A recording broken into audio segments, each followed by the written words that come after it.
un moment intense avec Dieu où il se révèle à nous. Mais c'est une vie que Dieu nous appelle à avoir. Lorsqu'on regarde à Marie, sa vie a été au pied de Jésus. On la voit 3 fois dans les évangiles, cette même Marie-là. Et la première fois, on la voit là, lorsqu'elle reçoit Jésus à la maison. La deuxième fois, on la voit au tombeau. Et Marthe aussi, elle est là. Et Marthe, maintenant, elle a compris le message. Et Marthe aussi, elle va vers Jésus. Et Jésus a une parole pour elle. Je te dis que si tu crois, tu verras la gloire de Dieu. Marthe aussi, Jésus l'a transformée, elle est rentrée dans une communion avec Dieu. Et c'est la même chose. Et Marie, ici, elle fait face à une impossibilité. Elle fait face à une mort. Et puis, qu'est-ce qu'elle fait? Elle retourne aux pieds. Elle est au pied de Jésus. Que ça aille bien, que ça aille mal, c'est au pied de Jésus. Et puis, c'est comme ça que moi, le Seigneur, peu à peu, tranquillement, m'a appris aussi à vivre. Je ne sais pas qu'est-ce que vous faisiez face. Peut-être que vous faites face à un mariage qui est sur le bord du déclin. J'ai aucune idée, mais le Seigneur a une parole. Il y a quelque chose à vous dire, il y a une direction à vous donner. Peut-être que c'est les finances, peut-être que c'est la santé. Moi, je me souviens, juste avant qu'on quitte pour le Canada, 2 semaines avant, mon médecin m'a appelé et m'a dit « Je dois te rencontrer, tout ça. » On avait fait un prélèvement de ma peau et tout ça. Et elle m'a annoncé que j'avais un cancer. Oh, et là, juste le mot « cancer », il vient, on dirait que là, la planète arrête de tourner, tout s'effondre.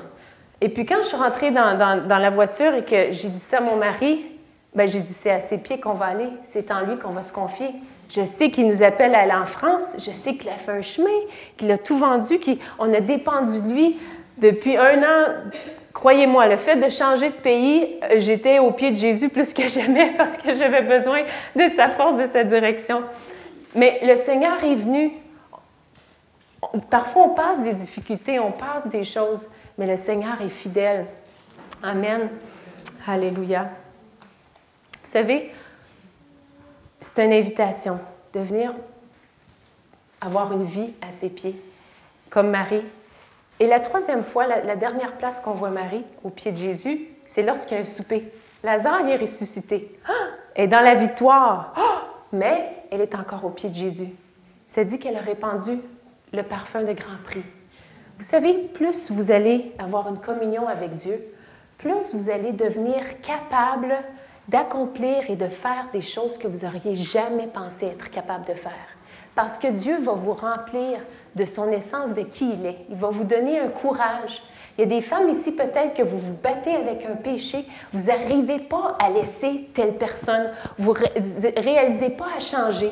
Mais plus vous allez vous approcher du Seigneur, plus il va donner la capacité, la force, la volonté de le faire. Moi, là, Dieu m'aurait dit, il y a 7 ans, Justine, tu vas tout vendre, tu vas quitter ta famille, ton église, tes amis, tu vas aller en France.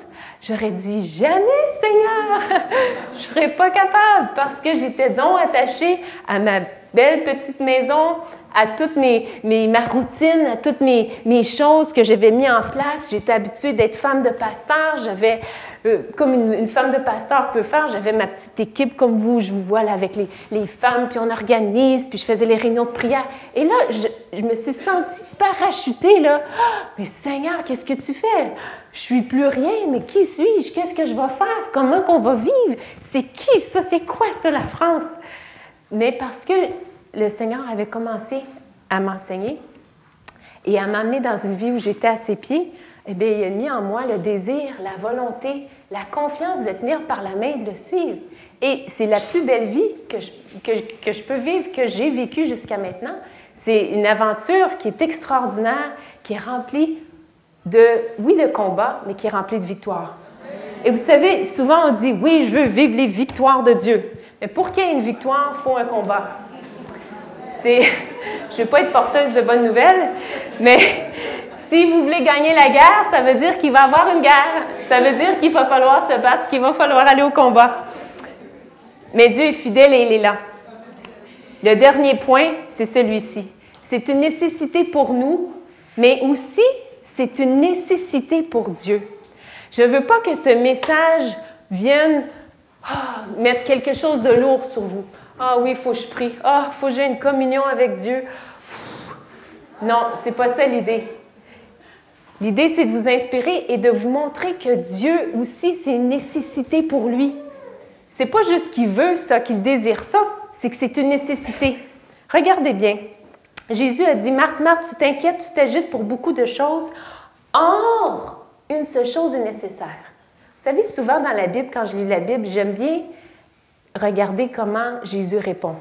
Parfois, il y a des silences. Parfois, il y a des choses qu'il ne dit pas, mais qu'on peut sous-entendre. Parfois, par la façon qu'il réagit ou ce qu'il fait, il est en train de nous dire quelque chose. Et là, ici, il est en train de dire quelque chose. Il dit, « Marthe, Marthe, tu t'inquiètes, tu t'agites. Or, une seule chose est nécessaire. » Ici, il n'a pas dit à Marthe, « Je ne veux pas que tu t'inquiètes, je ne veux pas que tu t'agites. » Mais c'est comme s'il est en train de dire, « Marthe, j'aimerais que tu t'inquiètes et t'agites pour une seule chose. Est-ce que tu entends ma voix? Est-ce que je peux être plus près de toi? Est-ce que je suis assez près de toi?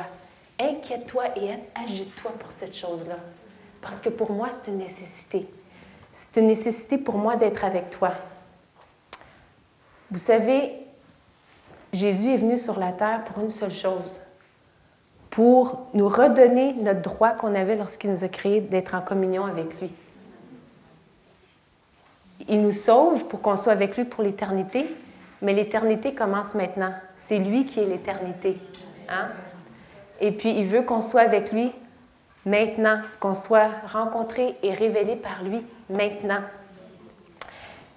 La parole de Dieu nous dit que Jésus est la parole faite chair dans Jean 1.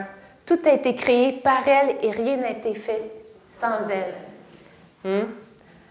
Alors, c'est une nécessité pour Jésus de pouvoir nous parler, parce que si il ne nous parle pas, il ne peut pas agir.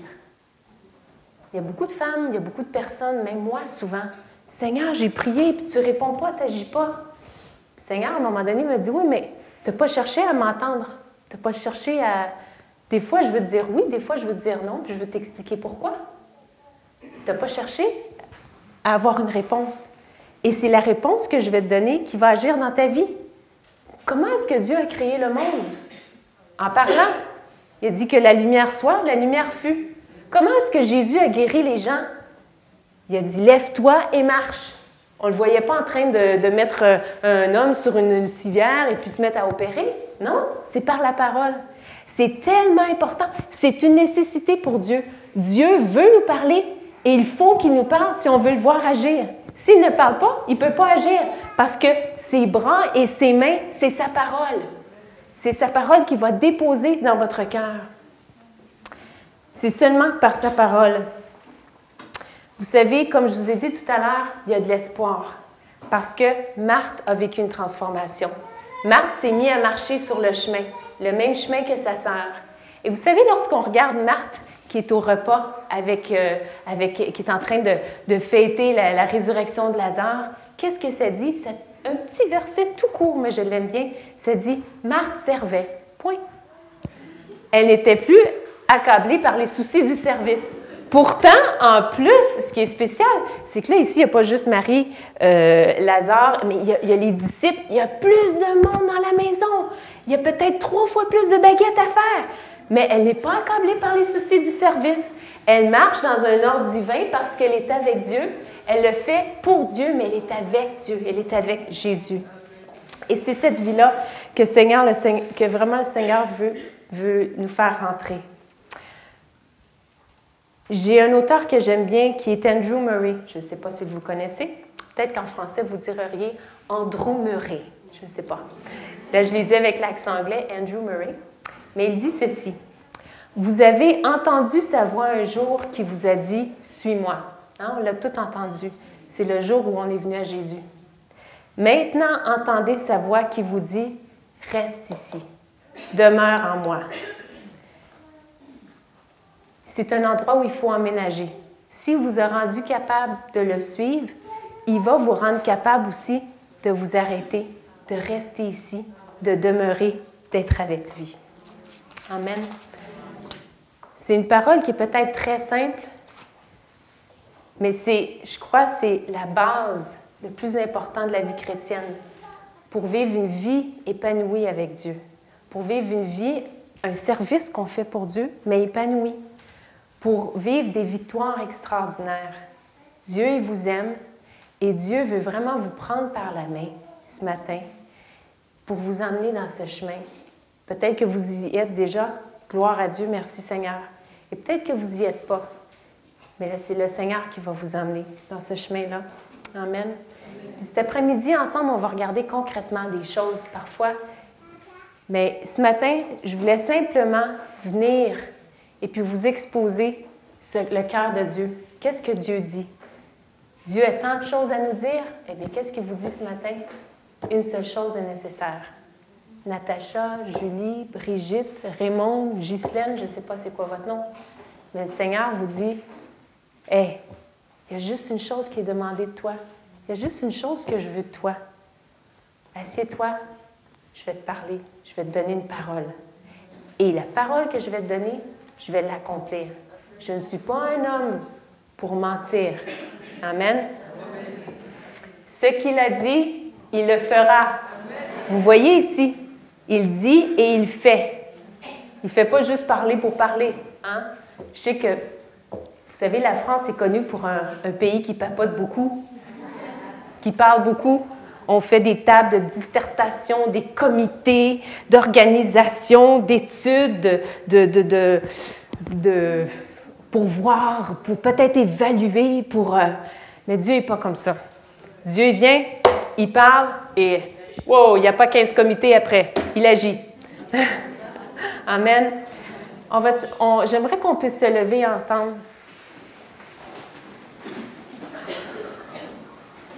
On va avoir un bon temps pour aller se nourrir tout à l'heure.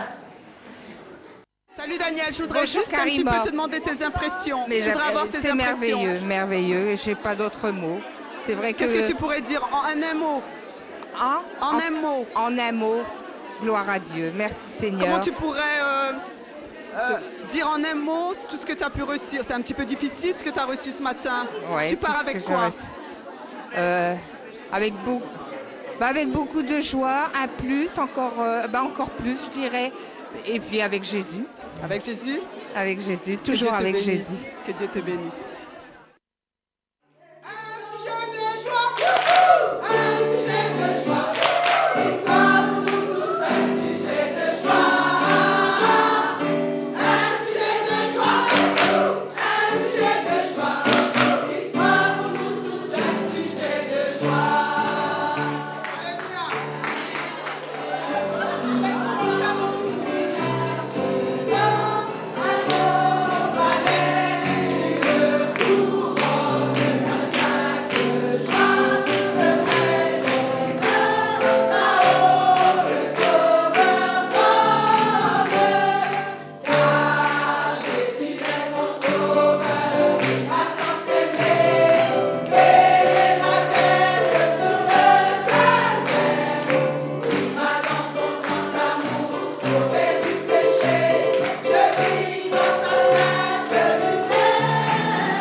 J'ai perdu un de mes frères d'un accident.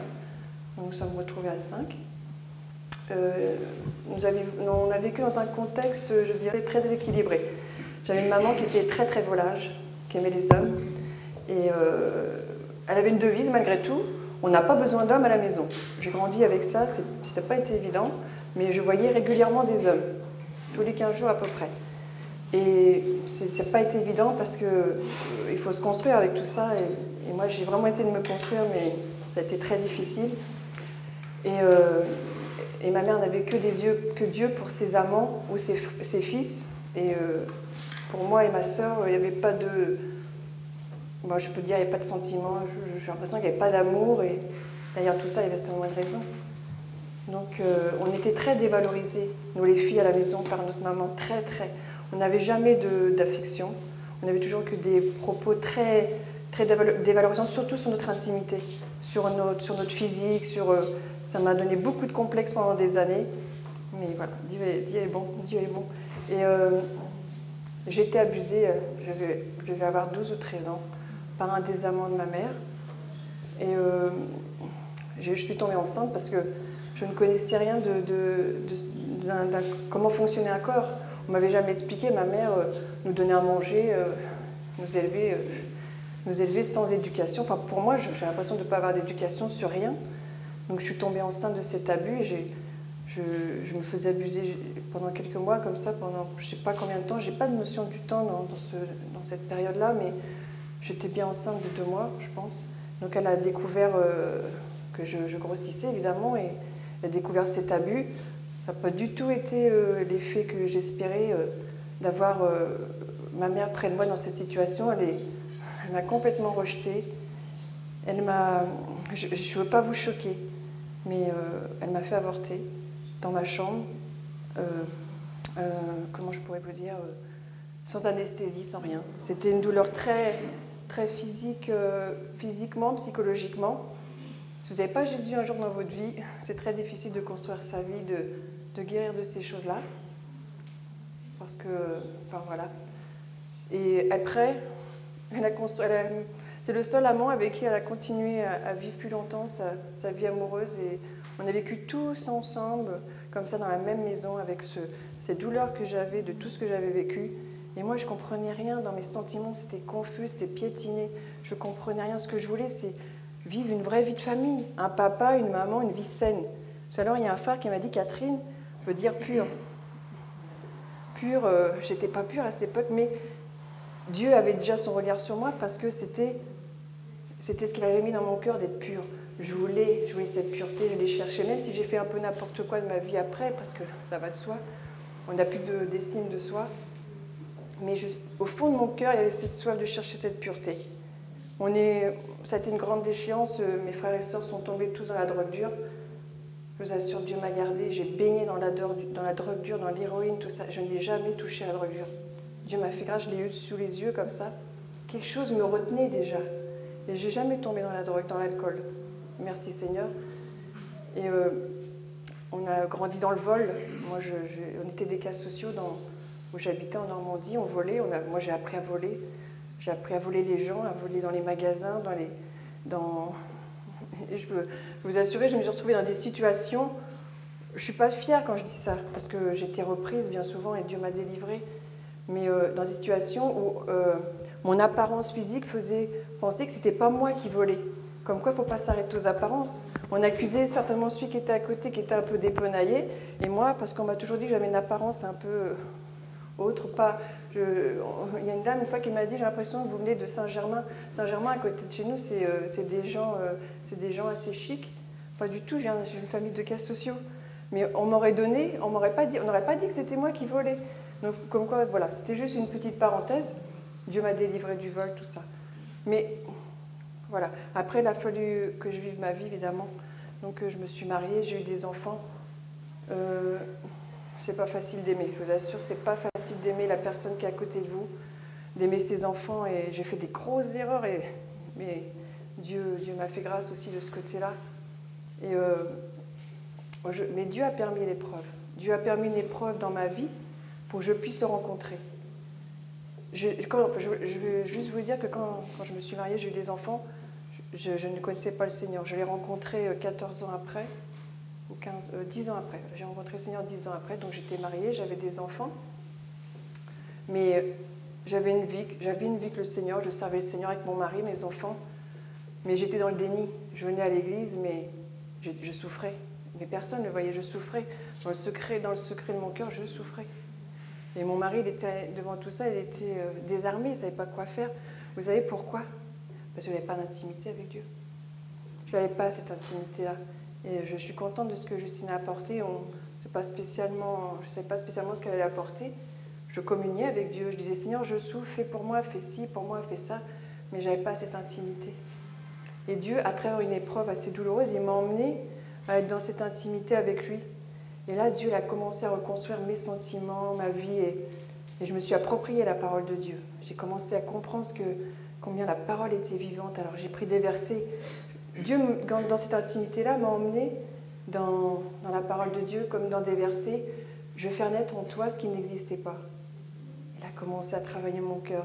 Il a dit, je porterai ma main sur toi, je fondrai tes scories et tes parcelles de plomb comme avec de la potasse. Je ne sais pas si vous voyez des parcelles de plomb. La potasse, vous la mettez dans l'eau, ça fond tout de suite. Les parcelles de plomb, vous ne pouvez pas les faire fondre comme ça. Il n'y a que Dieu qui peut le faire. Moi, dans mon cœur, il a enlevé ces choses. Il les a vraiment fait fondre comme de la potasse. Il a vraiment commencé à travailler dans mon cœur. J'avais des tares intellectuelles, je ne comprenais rien de ce qu'on me disait. J'avais des tares dans mes sentiments. Chaque jour, Dieu il a permis, à travers cette intimité-là, de reconstruire toutes ces choses. Et je peux dire que mon Dieu est bon parce que chaque jour, je vois sa main à l'œuvre dans ma vie. Et je peux vous assurer que c'est dans cette intimité-là que je l'ai rencontré, dans le secret de ma chambre. Quand il dit, viens dans le secret de ta chambre, et là, je te rendrai... mais c'est vrai. C'est vrai que maintenant, je cours pas dans la présence de Dieu, je vous assure, j'y cours. Et je me priverai de rien pour être avec lui. Et des fois, je ne sais pas quoi lui dire. La semaine dernière, je ne savais pas. Je me suis assise au pied de mon lit, j'ai fermé ma porte, j'ai dit, c'est écrit dans ta parole. Je prends la parole comme un enfant. Je dis, Seigneur, c'est écrit. Alors je m'assois là et j'attends que tu me parles. Des fois, je pleure, des fois, je l'écoute. Il faut aussi apprendre à écouter le Seigneur. Moi, je parlais beaucoup, je demandais, mais je n'écoutais pas. J'ai appris à l'écouter, j'ai appris à entendre sa voix. Et je sais que Dieu, il a fait des choses merveilleuses. Et il continue chaque jour. Continue, il m'a redonné vraiment des bons sentiments pour les personnes proches qui sont envers moi. Et ça, c'est fort parce que je peux au moins exprimer mon amour pour eux. Je peux les aimer et c'est bon, quoi. Et des fois, je dis, Seigneur, mais pourquoi? Pourquoi tout ce temps-là, pourquoi je prends de l'âge et pourquoi tu ne m'as pas fait connaître ça avant? Mais il m'a dit, mais ceux qui se confient en l'Éternel rajeunissent comme l'aigle. Ils marchent, ils ne se lassent pas, ils courent, ils ne se fatiguent pas. Et maintenant, je dis en avant pour Jésus, parce que vraiment, je sais ce qu'il a fait pour moi. Et voilà, je voulais vous partager ça avec vous, qu'il y a une espérance avec Jésus et il est vraiment bon, quoi. Voilà. Alors, vous n'êtes pas trop fatigué là? Souvent, quand on a pris un bon déjeuner, ben là, c'est l'heure de la petite sieste, hein? Je vous demande d'être la gardienne de votre sœur et de votre amie qui est juste à côté de vous. Alors, si vous en voyez si vous voyez certaines personnes qui ont tendance naturellement à partir en méditation profonde, vous leur faites un petit coup de coude bénissant. Amen. Alors, merci Seigneur pour ce témoignage. Catherine a vécu plein d'autres choses qu'elle ne vous a pas dit, que moi je sais, mais il n'y a rien de plus merveilleux qu'un témoignage. De voir qu'est-ce que Dieu peut faire, comment Dieu peut transformer, comment Dieu peut libérer. Dieu a aussi touché sa fille qui était arrivée vers l'âge de 15 ans à la maison enceinte. C'est pas évident. Et a touché, maintenant, elle a sauvé le mari de sa fille. Alors, ça va faire 1 an et demi, qui vient de très loin, qui a un très gros bagage lui aussi. Et les 5 enfants, elle est mamie, elle ne veut pas que je vous dise, mais bon. Vous pensez qu'elle a 30 ans, elle en a 35, donc, hein? Mais elle est mamie aussi de 5 beaux petits-enfants qui aiment beaucoup le Seigneur aussi. Alors, on se réjouit avec eux. Juste avant de commencer l'enseignement, je voulais partager un petit témoignage. Vous savez ce que je vous ai dit ce matin concernant ce qui est essentiel pour nous, ce qui est essentiel pour Dieu. Et c'est un petit témoignage cocasse. C'est à l'époque où j'étais en train de découvrir un peu, où Jésus me parlait concernant cette pensée. Et c'était un 23 décembre, je vais toujours me rappeler de la date, le 23 décembre. C'était une journée qui était bien chargée pour moi. J'avais beaucoup de choses à faire. Comme une femme peut avoir plein de trucs à faire. Et vous savez, on a toujours tendance je ne sais pas pourquoi, mais à remplir notre agenda, à faire 2 journées en une. Hein? C'est toujours qu'est-ce qu'on essaie de faire. Et puis moi, c'était mon cas. Et puis le 23 décembre, c'est la veille de Noël. Et puis cette année-là, c'est moi qui recevais à la maison. Et je me souviens, j'avais les marches de l'escalier à peindre, j'avais les cadeaux à emballer, à mettre du papier, tout ça, à décorer. Je devais aller faire les courses parce que j'avais rien dans mon frigo. Après, je devais me mettre à préparer la nourriture, bien sûr. Et j'ai 2 enfants dans tout ça. Et j'ai un mari aussi. Et puis, j'avais du repassage à faire. C'était incroyable tout ce que j'avais à faire. Et puis, juste la soirée d'avant, le 22, mes petites filles qui étaient à la crèche rentrent et disent « Maman, on a une invitation. Il y a une journée spéciale, la fête de Noël à la crèche, demain. » Et habituellement, elles n'étaient pas cédulées pour aller à la crèche. Mais ils ont dit « Ils invitent tous les enfants, même ceux que ce n'est pas leur journée, on peut y aller. » Alors, mon mari, moi, je le regarde, je dis « Ah, ben c'est génial, c'est Dieu qui répond à ma prière. Je vais avoir toute la journée sans les enfants pour faire les trucs. C'est génial. » Et puis mon mari se tourne vers moi et me dit « Ah, c'est vraiment génial. » Lui, il n'a pas eu la même pensée que moi. Il me dit « Justine, il dit, ça fait tellement longtemps que tu me dis que tu aimerais donner du temps au Seigneur, de rencontrer Dieu et tout. » Et là, je me suis dit « Non, tu comprends pas, c'est une requête à ma prière parce que j'ai tellement de choses à faire que je suis libérée pour faire les trucs. » Et puis là, alors il me dit « Oui, il dit tu me dis toujours, ah, j'aimerais donner un instant où je ne calcule pas le temps, où vraiment, je donne tout mon temps à Jésus. Et si ça prend 1 heure, ou 2 heures, ou 3 heures, ou 4 heures, et bien là, je me disais, oh là là. Et puis, il me dit, ben, c'est merveilleux, tu as l'opportunité de le vivre. Et puis, j'ai dit, non, tu ne comprends pas, chérie. Demain, c'est la veille de Noël. Et nous, on reçoit. Et puis, et là, je me suis mis à faire ma liste. Hein. Je suis une femme aux listes. J'aime bien faire les listes. Et puis, le matin, le lendemain, le 23, Christian se lève, tout ça, il me donne, il me dit au revoir, tout ça, et il me dit, je te souhaite vraiment un bon temps avec Jésus, j'ai prié pour toi. Et j'ai dit, écoute, c'est sûr, je prends un temps avec le Seigneur, mais après ça, hein, on se roule les manches et allez, moi je vis dans la réalité, là, dans le concret. Alors, et mon mari, il est parti. Alors, les enfants sont partis, tout ça, et bon, je descends en bas, on avait une pièce dans le sous-sol à l'époque, et je me mets à prier, tout ça, et je me mets à prier, mais je ne rencontre pas du tout Jésus. Là, j'ai ma tête, comme je disais ce matin, là, j'ai toute ma liste de trucs à faire, et c'était plus, Seigneur, sois avec moi, bénis-moi, rouvre les portes, et donne-moi du temps, donne-moi de l'énergie, etc., etc. Et mon mari m'appelle, le téléphone sonne, donc je réponds, et puis il me dit, alors, il dit, comment ça va? T'as un bon temps avec Jésus? J'ai dit, non, mais chérie, j'ai dit, oui, j'ai dit, t'inquiète, je suis en train de la voir, là. J'ai dit, là, je vais finir bientôt, et c'est ça. Alors, il me dit, ah, il dit, c'est vraiment comme tu veux, mais il dit, je crois vraiment que Dieu veut te rencontrer, et il va te bénir, et il va être avec toi. Je dis, oui, c'est bien, chérie. Amen. Et je raccroche le téléphone. Et puis là, je me dis, Seigneur, il me restait peut-être, je m'étais mis un temps, vous savez, je m'étais mis un créneau, et je me suis dit, Seigneur, j'ai presque fini mon créneau, et je ne t'ai pas rencontré. Non, mais qu'est-ce que je fais? Et puis là, j'ai dit, Seigneur, il y a la pensée qui m'est venue en tête, que Dieu est le Dieu d'éternité, et que c'est lui qui contrôle le temps.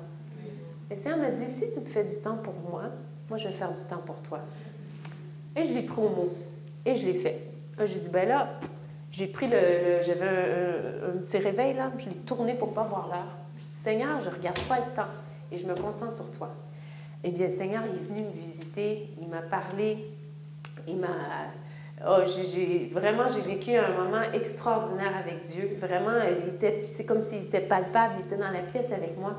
Et je sais pas, j'étais là peut-être jusqu'à l'heure de midi. Quand je me suis relevée, touchée, je retourne, je dis, ah, j'ai passé toute l'avant-midi avec Dieu et ça a passé comme une demi-heure, tellement que ça passait vite. Et j'ai tellement été touchée. Et sur le coup, j'étais tellement paisible. Et je me suis dit, ah oui, j'ai ma liste. Eh bien, croyez-le ou non, vous savez, quand je vous disais ce matin, le spirituel vient affecter vraiment le matériel, le concret. Dieu sait qu'on a des trucs à faire, il sait qu'on a les enfants, il sait qu'il y a des choses qui doivent être faites. On ne peut pas toujours vivre sur un nuage. Ce n'est pas un ange qui va venir faire mon repassage. Mais je ne sais pas qu'est-ce que j'ai eu cette journée-là, mais j'ai eu un regain d'énergie incroyable. Je crois, si j'aurais pu être dans les Olympiques de celle qui fait leur passage le plus vite, j'aurais gagné, mais j'ai réussi à faire ça, j'ai réussi à peindre mes marches comme je voulais faire. Je suis allée faire les courses et le 23, je ne sais pas comment c'est ici, mais au Canada, on ne va pas faire les courses le 23 parce que toutes les dames sont en retard, ils vont tous faire leurs courses le 23. Donc, lorsqu'on arrive aux caisses, c'est la file d'attente, il faut attendre presque une demi-heure pour payer les trucs. Et puis moi, c'est comme si, je ne sais pas, j'avais la faveur de Dieu sur moi, je ne sais pas qu'est-ce qu'il y avait, mais j'arrivais avec ma voiture et dans le stationnement, il y avait une place juste pour moi qui se libérait devant la porte. Je sortais, j'étais avec mon caddie, je me promenais, je trouvais tous les trucs, ça allait super bien. Et là, je voyais la longue file, une file de 15-20 personnes qui étaient avec leur caddie, qui attendent pour payer. Et comme moi, j'arrive, il y a une dame qui dit « Je rouvre ma caisse! » Alléluia! J'arrive!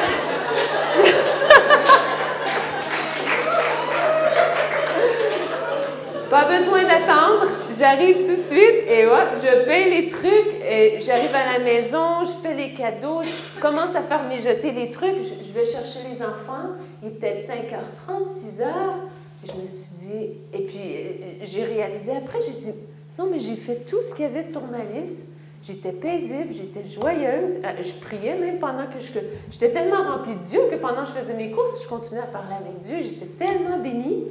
Et puis, j'ai dit, mais c'est extraordinaire. Alors, vous voyez, je voulais juste vous partager, ça m'arrive régulièrement.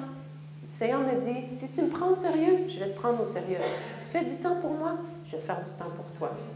Alors, c'est juste pour vous encourager à organiser votre temps, votre agenda, en fonction du moment que vous allez avoir avec lui. Souvent, des fois, on a tous nos trucs à faire, nos rendez-vous, nos choses. Et là, on essaie de trouver un petit trou, un petit temps libre, et on se dit, oui, ben là, je vais prier. Et souvent, qu'est-ce qui arrive? On est tellement débordés, les choses ne se sont pas faites comme on pensait, et puis on se dit, oh, ben ce soir. Et on arrive des fois le soir, assis dans notre lit, et puis on essaie d'avoir un temps, et puis c'est difficile. Mais je veux juste vous encourager. Moi, ce que je fais, bien concrètement, je mets mon rendez-vous avec Dieu dans mon meilleur temps que je peux dans la journée parce que je veux lui donner mon meilleur et je construis mon agenda alentour de tout ça. Après, je vais mettre les autres rendez-vous, les autres choses qui doivent être faites. Je veux vraiment qu'ils soient en premier. Avant, je me souviens, j'avais souvent l'habitude, je me disais, faut que je mette Dieu en premier, donc je pensais qu'il fallait que je me lève à 5h du matin pour parler à lui en premier. Mais moi, le matin, je ne suis pas efficace. Donc, il y en a que c'est des personnes du matin, donc c'est des personnes du soir. Mais simplement, essayez d'évaluer, de voir à quel moment de la journée vous êtes à votre meilleur et donnez-lui ce temps-là. Et je vous dis, comme on dit au Canada, c'est garanti ou argent remis. Il va agir, il va intervenir. Amen. Alors, on ferme la pause publicitaire et on saute dans notre message. Amen. On va juste faire une petite prière avant. Alléluia. Seigneur, merci, Seigneur, pour ta joie. Merci, Seigneur Jésus, Seigneur, pour tout, Seigneur, ce que tu as de préparé d'avance, Seigneur, cet après-midi. Merci pour ta présence, Seigneur. Seigneur, nous prions, Seigneur, que cet enseignement, Seigneur, je prie que ce ne soit pas lourd. Je prie, Seigneur, Seigneur, on ne veut pas, Seigneur, mettre, Seigneur, encore, faire une liste de choses qu'il faut faire, Seigneur, pour s'approcher de toi. Mais je prie que cet enseignement, Seigneur, soit une libération, que cet enseignement, Seigneur, je prie que ton esprit nous donne la volonté volonté d'obéir à ta parole, nous rendre capables, Seigneur, d'obéir à ta parole. Merci, Seigneur, nous dépendons de toi. Sans toi, nous ne pouvons rien faire. Seigneur, je prie, Seigneur, je veux, Seigneur, me cacher derrière toi. Seigneur, tu vois comment mon verbe est limité, Seigneur, comment, Seigneur, je n'ai pas, Seigneur, une élocution parfaite. Mais Seigneur éternel, toi, tu es celui qui parle au cœur. Saint-Esprit, merci. Merci de venir ouvrir notre entendement, venir ouvrir les yeux de notre cœur et de nous parler. Alléluia. Seigneur, bénis chaque femme qu'il y a ici cet après-midi. C'est dans ton précieux nom que nous avons prié. Amen. Amen. Alors, le message de cet après-midi, c'est « Quand la soifée abreuve ». Quand la soifée abreuve. Je sais qu'il y a un paradoxe dans mon titre et c'est voulu. Parce que Dieu est souvent le Dieu des paradoxes. Il accomplit l'impossible. Il est possible pour quelqu'un qui est assoiffé d'abreuver aussi également. Ce matin, on a parlé de la nécessité d'avoir une communion avec Dieu et aujourd'hui, on va regarder cet après-midi tangiblement le comment. Et il y a 2 points qu'on va regarder ensemble, c'est comment boire à sa présence et par la suite abreuver de sa présence que nous avons reçue. Alors, on va ouvrir notre Bible dans Jean 4, le verset 13. Jean 4, le verset 13.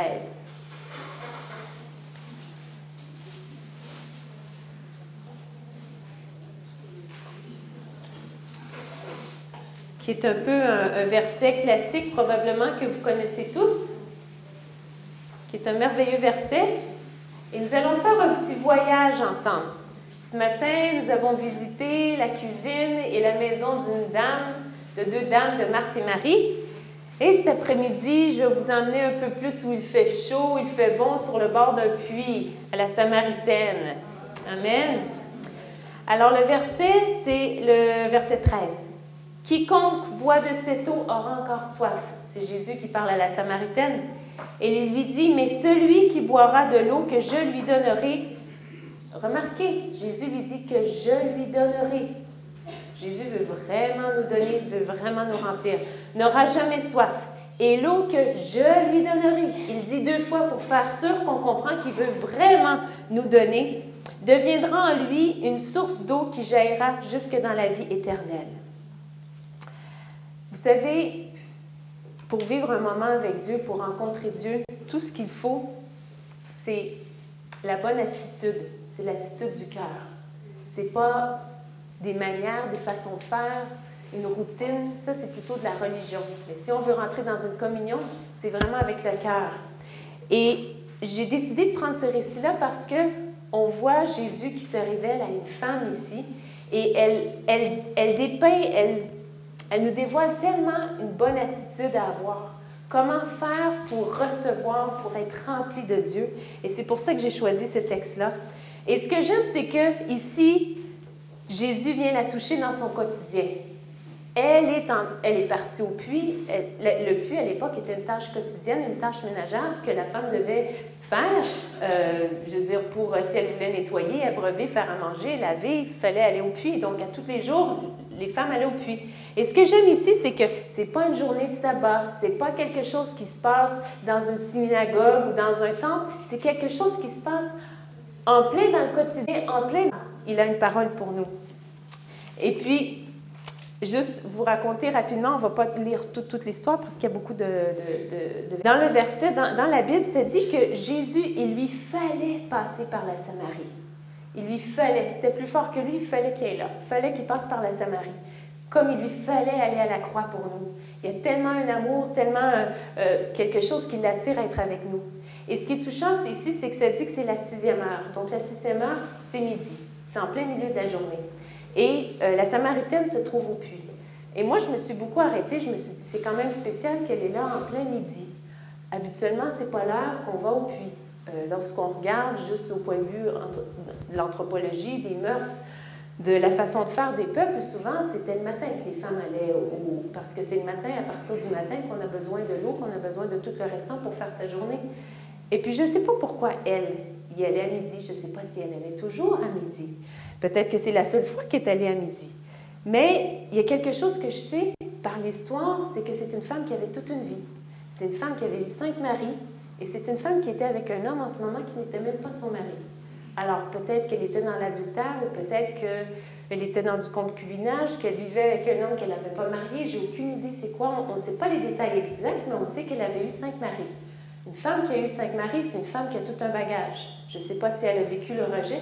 Je ne sais pas si tous ses maris sont morts et elle s'est ramassée veuve à chaque fois. J'ai aucune idée. Mais je crois qu'elle avait probablement une lourdeur et peut-être quelque chose qui planait sur elle. Elle avait peut-être aussi des regards de la part des autres gens dans la ville, dans le village, qui peut-être la blâmaient, l'accusaient. Peut-être que des dames, en s'en allant le matin pour aller chercher l'eau au puits, papotaient au sujet de la Samaritaine. Je ne sais pas, peut-être qu'elle n'avait pas envie d'être avec toutes ces femmes et de se faire peut-être regarder de haut ou de se faire juger. Mais là, ce qu'on sait, c'est qu'elle y va en plein midi, et puis elle est seule, mais il y a quelqu'un au rendez-vous. Et Jésus est au rendez-vous. Et Jésus est au courant de son passé, il est au courant de ses erreurs, il est au courant de ses difficultés, il est au courant de ses péchés, mais ça ne l'empêche pas de rentrer en communion avec elle. Et on va regarder ensemble les 4 attitudes à avoir. Et la première attitude à avoir lorsqu'on rentre, comme Catherine a dit, dans notre chambre. Hein? Qu'est-ce qu'il dit le verset? Lorsque tu entres dans ta chambre, dans le lieu secret, crois que c'est là que le Père est.